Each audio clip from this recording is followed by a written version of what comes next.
ఎలీషాతో పాటు చాలా ప్రాంతాలకు వెళ్ళాడు గెహాజీ. ఎక్కడ కూడా తొంటర పనులు కానీ, పనికిమాల వ్యవహారాలు కానీ, పిచ్చాపాటి ముచ్చట్లు కానీ, సాక్ష్యాన్ని పాటు చేసుకుని వ్యవహారాలు ఏమీ లేవు. సేవకుని కనిపెట్టుకొని ఉన్నాడంతే. ఎక్కడికి వెళ్ళినా సేవకుడు కనిపెట్టుకొని ఉన్నాడు. సేవకుడు గదిలో ఉంటే బయట ఉండేవాడు గెహాజీ. సేవకుడు లోపలుండి బైబిల్ చదువుతున్నా, ప్రార్థన చేసుకున్నా, బయట ఉండి కనిపెట్టుకొని ఉన్నాడు. పాస్టర్ గారికి పడుకున్నాడు కదా, కాసేపు అలా ఊరు చూసి వద్దాం, చక్కర్ చేసి వద్దాం. లేదు, సేవకుడిని కనిపెట్టుకొని ఉన్నాడు. సునేమి గనురాలు ఇంటికాడ ఉన్నా, ఏ ప్రాంతానికి వెళ్ళినా సేవకునికి అందుబాటులో సమీపంగా గెహాజీ ఉన్నాడు. ఇంత భాగ్యాన్ని దేవుడిస్తే దాన్ని శాపంగా మార్చుకున్నాడు ఈ వ్యక్తి. ఈరోజు దేవుడు నీ జీవితంలో చాలా అవకాశాలు ఇస్తాడు. వాటిని చేతులారా పాడు చేసుకుంటే మాత్రం నీ జీవితాన్ని నువ్వే నిష్ప్రయోజనంగా మార్చుకుంటావు. దేవుడు చాలా చక్కని అవకాశాలు ఇస్తాడు. దైవికంగా నడవడానికి, దైవికంగా బలపడడానికి, దైవికంగా ఉండడానికి చాలా ఆప్షన్స్ నీకు ఇస్తాడు దేవుడు. నువ్వు వాటిని ఆన్ చేయకుండా లోక సంబంధమైన వాటిని ఆప్షన్స్ ఎంచుకొని ఉంటే నీ జీవితం భ్రష్టుపట్టుద్ది. లోకం వైపు చూడొద్దు. పౌలు దగ్గర చాలా మంది ఉన్నారని చెప్పాను కదా, వారిలో ఒకడు దేమ. ఈ దేమాను గురించి బైబిల్లో రాయబడిన మాట తెలుసా? దేమ లోక స్నేహాన్ని స్నేహించి పౌలును విడిచి వెళ్ళిపోయాడట. కొంతమంది అంతే, దేవుడు చక్కగా భక్తిలో నడవడానికి, భక్తి భావాలతో బలపడడానికి సేవకుని అందుబాటులో పెట్టినప్పుడు, సేవకుడికి అందుబాటులో ఉన్నప్పటికీ దుర్భర జీవితాలు కోరుకొని వాళ్ళు లేకపోలేదు. దేవుడు నీ ప్రయోజనం కొరకే సేవకుని అందుబాటులో పెడతాడు. నీ ప్రయోజనం కొరకే నిన్ను సేవకుడిని అందుబాటులో పెడతాడు. అలా ఉన్నప్పుడు లోకం వైపు చూడొద్దు, లోకాన్ని ఆశించొద్దు, లోకాన్ని జుర్రాలనుకోవద్దు, లోకంతో పెనవేసుకోవాలనుకోవద్దు. నువ్వు ఇటు అటు ఉండలేవు. నువ్వు భక్తి జీవితాన్ని పాడు చేసుకునే విధానంలో లోకాన్ని ఆశించావా, భక్తిలో ఉండలేవు, ప్రార్థనకి రాలేవు. అంతకాలితే చర్చి మానుకుంటావు, ప్రార్థన మానుకుంటావు, భక్తి మానుకుంటావు, కానీ లోకాన్ని మాత్రం గట్టిగా పట్టుకొని ఉంటావు. అది నీకు ఉరిగా మారుద్ది. గెహాజీ జీవితం నేర్పే పాఠనిదే. నీ జీవితం శాపంగా మారుద్ది. తరతరాలు శాపం ఏలే పరిస్థితులు వస్తాయి. గెహాజీ జీవితంలో కన్నా తెల్లని కుష్టు తన తరతరాలు ఏలుతా వచ్చింది. జాగ్రత్త. సేవకుడిని దేవుడికి అందుబాటులో పెట్టినా, లేక నిన్ను సేవకుడికి అందుబాటులో పెట్టినా, దాని ఆప్షన్ ఒకటే, నువ్వు దైవికంగా కట్టబడతా, బలపడతా, ప్రభావితం చెందుతా, చక్కగా దేవుని కొరకు రోషంగా అమర్చబడతా ఉంటే నువ్వు ప్రకాశిస్తావంతే. దేవుడికి స్తోత్రం కలుగునుగాక. అలా కాకుండా నువ్వు మనిషివే సేవకునికి అందుబాటులో ఉండి, దేవునికి అందుబాటులో ఉండి, నీ మనసు లోకంలో ఉందనుకోండి, ఉపయోగం లేదు. నీ మనసు నేను బయటికి లాగుద్ది. జాగ్రత్త. భక్తి జీవితాన్ని పాడు చేసుకోవద్దు.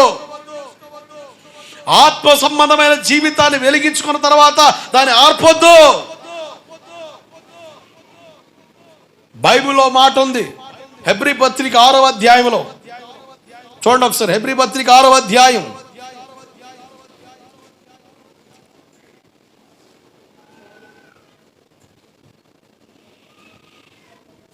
4వ వచనం. ఒక్కసారి వెలిగించబడి పరలోక సంబంధమైన వరమును రుచి చూచి దేవుని దివ్యవాక్యమును రాబో యుగముల సంబంధమైన శక్తుల ప్రభావం అనుభవించిన తరువాత తప్పిపోయిన వారు తమ విషయములో దేవుని కుమారుణ్ణి మరలా సిలువేయచు బాహాటముగా ఆయనను అవమానపరుచుతున్నారు గనుక మారు మనసు పొందినట్లు అట్టి వారిని మరలా నూతన పరచుడు అసాధ్యం, కష్టం. కొంతమంది చూడండి, ఒక ఉన్నతమైన అనుభవంలోకి వెళ్తారా, డాముని కింద పడతారు. వాడు దాకెళ్ళి అయ్యా ప్రార్థన మానుకుంటే ఎట్టరా అంటే, చాలే అయ్యా నీకంటే చాలా అనుభవాలు నాకు ఉన్నాయి. ఒకప్పుడు దేవుని సంధికి వచ్చాక ఆత్మ పొందుకున్నాడు అనుకోండి, ఇతగాడు చేసే ప్రయోగం అట్టు తెలుసా, తాగి ఉంటాడు. బాబాయ్ తాత అట్ట కాదు, నువ్వు ఒకప్పుడు చర్చికి బాగా వెళ్ళా ఉంటగా, మంచి విశ్వాసం ఉంటగా, ఎందుకు తేడా పడ్డావు, నా తలరాత అబ్బాయి నా కర్మ తగలడింది అంటాడు. సర్లే అయిపోయింది, అది అయిపోయింది, చర్చికి రా అంటే, అబ్బో నాకు చెప్పి అంతడోడు అయ్యా, నాకు చెప్పి అంతడోడు అయ్యావా, నాకు తెలియంది ఏమీ లేదు, నేను దేవుని ఆత్మ పొందుకున్న వ్యక్తిని అని తాగి అబ్బబ్బబ్బ అమ్మో ఇప్పుడు కూడా తగ్గలే. తాగుబోతు సన్నాసులకి దేవుని ఆత్మ వస్తుందండి అంటే ఇదా జిమ్మిక్కా లేకపోతే డ్రామాటిక్ వ్యవహారమా? దేవుని దుఃఖపరిచే వ్యవహారం చేయకూడదు. బైబిల్ చెబుతుంది, నువ్వు రుచి చూచిన తర్వాత పడిపోతే వెలిగించబడడం కష్టం, కష్టం. అట్లా కష్టతరంలోకి వెళ్ళక మునిపే నువ్వు మేలుకొని దేవుడి దగ్గరికి వస్తే మంచిది. పిచ్చి పిచ్చి ఆశగలేస్తా, లోకం జుర్రుతా, నీకు మేలు చెప్పినో నీకు మంచి చెప్పినోడికి తాటకులు కట్టే వ్యవహారం చేశావంటే నష్టపోతావు. బైబిల్ చెబుతుంది అదే. హెబ్రీ పత్రిక 10వ అధ్యాయం 26. ఇదో కోణం, ఇంకో కోణంలో మనుషులు చూడండి. హెబ్రీ 10:26. అనుభవ జ్ఞానం పొందిన తర్వాత బుద్ధిపూర్వకంగా పాపం చేసిన పాపములకి గను బలి అర్పణ ఉండదు. కానీ జాగ్రత్త, బుద్ధిపూర్వకంగా తెలిసినప్పటికీ కూడా బుద్ధిపూర్వకంగా పాపం చేస్తే మాత్రం దేవుడు క్షమాపణ అందదు, నీకు తీర్పులోకి వెళ్ళిపోతాం. ఈ గెహాజీ అండి కొంతకాలం బాగానే నడిచాడు, బాగానే ప్రయాణం కట్టాడు. సడన్ గా తన బుద్ధి బయటపడటం వల్ల శాపాన్ని కొని తెచ్చుకున్నాడు. దేవునికి దూరం అయ్యే పరిధులు నీకు ఉండకూడదు. దేవునికి వేరయ్యే పరిధులకి నువ్వు అవకాశం ఇచ్చావా నష్టపోతావు.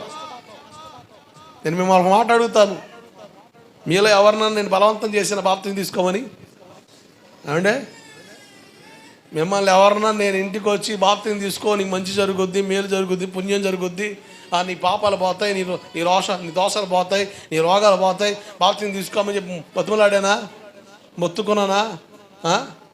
మీ అందరు బాప్తీలు ఎత్తాను, చెరుకో బైబిల్ ఎత్తాను, ఫోటో దిగండి అని ఒత్తిడి చేశానా? మీరు నన్ను బలవంతం చేశారు. బయటోడి వీళ్ళు బలవంతం చేసి బాప్తీలు ఎత్తున్నారు, వాళ్ళు గోల పెడుతున్నారు. నేనంటాను, బాబు మేం బలవంతం చేయట్లే, తీసుకోవడానికి వచ్చిన వాళ్ళే బలవంతం చేస్తారు మమ్మల్ని. ఈరోజు ముస్తావా లేదా, ఇప్పుడు కల బాప్తిజం కావాలి నాకు, ఆన్ ది స్పాట్ ఇస్తావా లేదని మమ్మల్ని బలవంతం చేశారు వీళ్ళు. బయటోడేమో వీళ్ళు బలవంతం చేసి మాయ మాటలు చెప్పి వాళ్ళు మోసం చేసి వాళ్ళ కాడ డబ్బులు వసూలు చేసుకొని జీవితాలు గడుస్తున్నారని కొంతమంది టంకు కొడుతున్నారు. అటువంటి వాళ్ళకి అంటున్నా నేను, మేము బలవంతం చేయట్లే, వీళ్ళు బలవంతం చేసి మేము ఇస్తున్నాం బాప్తిజం. దేవుడికి స్తోత్రం కలుగునగాక. ఎందుకయ్యా? దేవుని కొరకు బ్రతుకుతా, నేను చర్చికి వస్తా, నేను నమ్మకంగా ఉంటాను. ఇప్పుడు నీవు ఇష్టపూర్వకం బాప్తిజం తీసుకున్నావు, ఇష్టపూర్వకం దేవుడి దగ్గరికి వచ్చావు, ఇష్టంతో దేవుడిని హత్తుకున్నావు. ఇప్పుడు అలా చేసి నువ్వు తెలిసి తెలిసి తెలిసి నువ్వు మరలా అడుగు వెనక్కి వేస్తే మాత్రం నీ అడుగు పడేది నేతిలో కాదు, గొంతలో. ఇరుకును పడతావు. జాగ్రత్త. పాపం చాలా ప్రమాదకరమైంది. అది మనల్ని ఆకర్షిస్తుంది. దాని ఆకర్షణకు లోబడి దానికి చిక్కామా, నువ్వు బయటికి వద్దామన్నా కూడా రాలేవు. నువ్వు బయటికి వద్దామని కూడా రాలేవు. అలాగని పాపంతో ఉంటే ప్రయోజనమా? నీ జీవితానికి విలువ ఉండదు, నీ జీవితానికి ఘనత ఉండదు. ఒకప్పుడు గౌరవించిన వాళ్ళే తిడతారు, ఒకప్పుడు మంచిగా అనుకున్న వాళ్ళే అమ్మో ఈ పిల్ల మంచిది అనుకున్నావు, లేకపోతే మంచిగా అనుకున్నావు, ఈ మామూలుడు కాదురా బాబు అని అవే నోరు మళ్ళీ మాట్లాడటం మొదలవుతాయి. విలువను పాటు చేసుకునే పరిస్థితులు. విలువ కలిగి బ్రతికితే అది నీ జీవితానికి ఘనత, విలువను పోగొట్టుకుని బతికే ఘనత. అవండి, ఒక పచ్చి తాగుబోతుడు మారి సేవ చేస్తున్నాడు. అతను అంటాడు, నేను తాగుబోతున్నప్పుడు కట్టుకున్న భార్య నాకు విలువలే, నేను తాగుబోతున్నప్పుడు మా పక్కింటో నన్ను చూసి భయపడలే. పోరా తాగుబోతు సన్నాసి, నువ్వు చెప్పేది ఏందిరా? నా జీవితం కుక్కలు చెప్పిన ఇస్తరాగా మారింది. ఈరోజు నేను దేవునికి సాక్షిగా మారాను. మరి ఎప్పటికి కూడా త్రాగుడు వైపు వెళ్ళలేదు. నమ్మకంగా దేవుని వెంబడించాను, నమ్మకంగా మా సేవకుడికి మాట్లాడినాను. దేవుడు సేవకు పిలిచాడు, సేవలు వాడుకుంటున్నాడు అని సాక్ష్యం చెప్తే మనం వలవల ముసల కన్నీరు గారు చేసి ఆడు మారాడంటారా, ఆ మారిందంటారా అని చెప్పుకొని తుడుచుకొని మళ్ళీ అదే బతుకు. వాళ్ళు ఏమంటున్నారు తెలుసా? మాకు అప్పుడు లేని ఘనత, అప్పుడు లేని ఘనత ఇప్పుడు దేవుడు మాకు ఇచ్చాడు.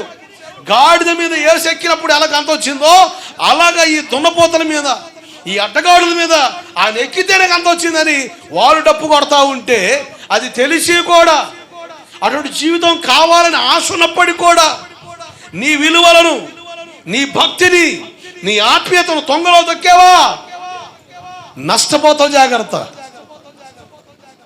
అది నీకు ప్రయోజనం కాదు, అది నీకు ప్రయోజనాన్ని ఇవ్వదు.